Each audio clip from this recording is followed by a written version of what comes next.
Топ-5 ТВ-боксов дороже 100 баксов на осень 2023 года. Наконец-то дождались, потому что летом мы наш топ не обновляли. Да как бы не было повода, а здесь прям два новых участника.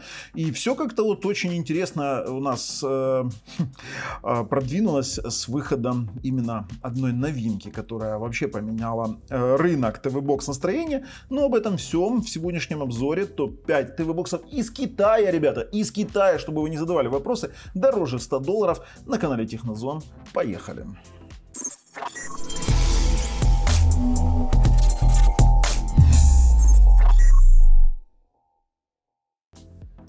Мы на главной странице нашего канала, и, честно говоря, у меня, видите, написано «Вы подписаны», а если у вас там не написано, что вы подписаны, то я прошу вас подписаться для того, чтобы наш канал получал развитие, и у нас была возможность делать вот эти вот чудесные обзоры. Смотрите, все обзоры на все ТВ-боксы, о которых мы рассказываем, лежат в описании под видео, ссылки на эти обзоры и плюс ссылки на проверенных продавцов. Но мы начинаем. Смотрите, у нас раньше было очень много интересных ТВ-боксов, и один из них мы вывели из топа, и этот ТВ-бокс, я не знаю, угадаете вы или нет, барабанная дробь, бабам, это у нас H96 Max V58. И да, он теперь не в топе, он в нетоповое 6-е место, и этому есть одна веская причина, несмотря на очень мощный процессор RK3588, нормальных прошивок, таких топовых, на него так и не появилось. И сколько мы не бились, да, там есть какие-то прошивки, люди его используют, и единственное, ради чего его люди покупают, это для игры в какие-то игры на ТВ-боксе, в частности. На нем играют в эмулятор PlayStation 2. Он это тянет. Но, честно говоря, не очень понимаю за $146 купить недоприставку и недоконсоль. Потому что, допустим, PlayStation 2 можно купить и купить какой-то дешевый ТВ-бокс. Ведь все, что кроме PlayStation 2, может спокойно выполнять ТВ-бокс, допустим, от 50 до 100 баксов. Короче, дело такое. Но действительно приставка мощная на Android 12 3588 процессор. И у нее действительно неплохое качество отображения. Давайте я сейчас выведу. Они, конечно, тут заявляется о каких-то сумасшедших характеристиках Wi-Fi 6, но все это вы можете увидеть у нас в обзоре. Приставка мощная, но ничем не выдающаяся, неинтересная прошивка, но ее вот специфичность и спрос все-таки позволяет оставить ее хотя бы на внетоповом месте. И на 5-м месте у нас появляется новичок. Очень скоро после этого видео будет обзор. Это Yugus X4Q Extra. Сейчас многие скажут: нифига себе, ты видел цены X4Q, они дешевле $100, этот 124, и это все тот же iMlogic S905X4. Нет, ребята, это у нас iMlogic S905X4XQ, вернее JXJ, вот так вот, скажем так. Это версия 4 на 128 с 1000 мегабитным лазером с поддержкой Dolby Vision, с поддержкой DRM-L1. То есть мы имеем с вами 4-ядерный Cortex A55 с 4 гигами оперативной памяти, 128 eMMC. Очень многие, кстати, сейчас спрашивают, потому что многие переходят с Matrix на один очень интересный плеер, который может докачивать в eMMC кэш. Но я не буду рассказывать, это не тема этого обзора, а YouTube сейчас очень сильно злится на это все действие.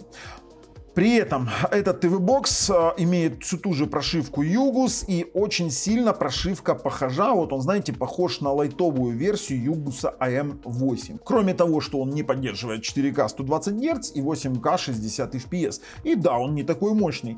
Но при этом вот с поддержкой Dolby Vision 5-8 профиля, с поддержкой все тех же там различных Samba, с очень быстрым Wi-Fi и, соответственно, с голосовым пультом и со всеми плюшками Yugus. На 5-м месте, ребят. Скоро будет обзор, он появится и под этим видео. Возможно, идите проверяйте, возможно, он уже есть.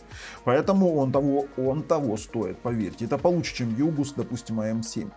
На 4-м месте все у нас там топчется наш знаменитый Belink GT King Pro, и он до сих пор актуален. И актуален он потому, что его цена сейчас еще опустилась, он стал стоить 135.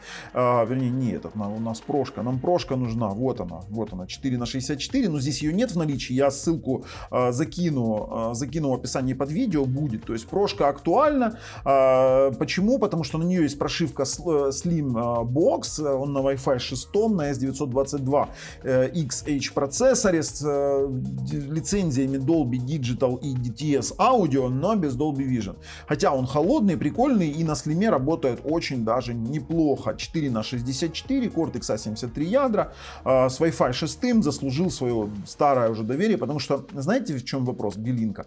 Белинка умеет делать классное железо и нифига не умеет делать нормальные прошивки. Но прошивки тут есть, нашлись люди, которые его доработают. Но так как все-таки приходится шить, что-то приходится думать, то это всего лишь 4-е место. На 3-м месте у нас тут целая перетрубация, потому что у нас раньше была ZIDU Z9X. Вот она, Z9X, ой, да, обыкновенная, но ее уже нет в наличии. И что же у нас произошло? У нас стала ZIDU Z9X Pro на 3-м месте, на новом проце, новая ревизия, при этом теперь 4/32, на секундочку. Вот смотрите, давайте мы сейчас опустим, но они не пишут, сейчас почитаем.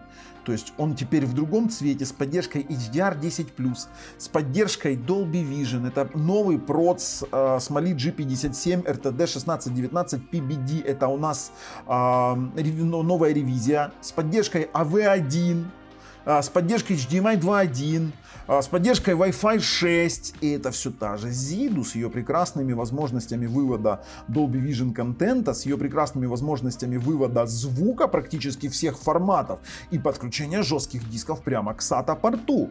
И дело в том, что там не только, там увеличили, там не только вот они добавили там Wi-Fi 6, они там, допустим, там переработали кое-какие моменты. Я вам сейчас зачитаю. Медиапроцессор ревизирован для поддержки AV1 нормальной, потом улучшено HDR на SDR перекодирование, CPU и GPU получила буст где-то 20% плюс, HDMI апгрейднутый до 2.1, беспроводной у нас получил Bluetooth 5.2 и Wi-Fi 6 с MIMO и OFDM. Да, тут еще что немаловажно, Android 11. Android 11 и, конечно же, 4/32.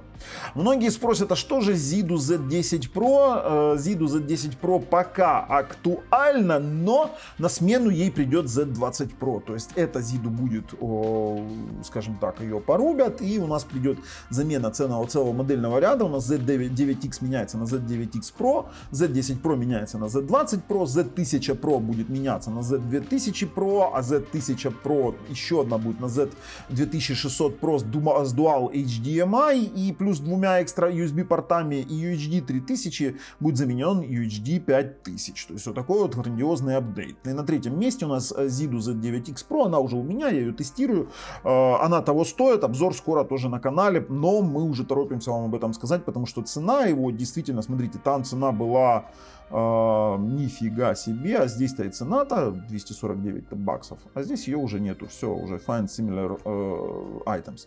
На 2-м месте у нас Yugus AM6B+, и он действительно как был популярный, так и останется. Мощный, правда, без 8К, как бы кто хотел, без 4К 120 Гц. Мы выпускали Battle, и Battle можете посмотреть. Battle достаточно интересный, а Battle, ну это 2-е место, про него уже разговаривать абсолютно уже переговорено, про этот Yugus AM6, один из самых мощных флагманов компании Yugus с металлическим корпусом, который не греется. Но это Android 9, они там застыли, и он не будет апгрейдиться, потому что вышел все-таки, нет, ну а прошивки будут, потому что вышел у нас Yugus, вуаля, AM8. И здесь уже все плюшки компании Yugus. И 8К 60 Гц, и 4К 120 Гц, и Dolby Vision 5 и 8 профиль без проблем. И Wi-Fi у нас с поддержкой 6 ГГц диапазона до 700 мегабит. И Dolby True HD в декодинге. И очень много плюшек. Советую посмотреть наши обзоры. Можете посмотреть даже мини-баттл, который мы делали. И Cortex A76 ядро, и Mali G57, и HDMI 2.1. Короче, тут можно про него рассказывать много, и на текущий момент это самый интересный ТВ-бокс конкретно из Китая, потому что, ну, с такими возможностями у нас пока нет ни одного ТВ-бокса, чтобы и AV1, и в ютубчике 8К погонять, и с такими, кстати, в Dolby True HD декодинг у него только есть на текущий момент. Ну, в таком чистом виде.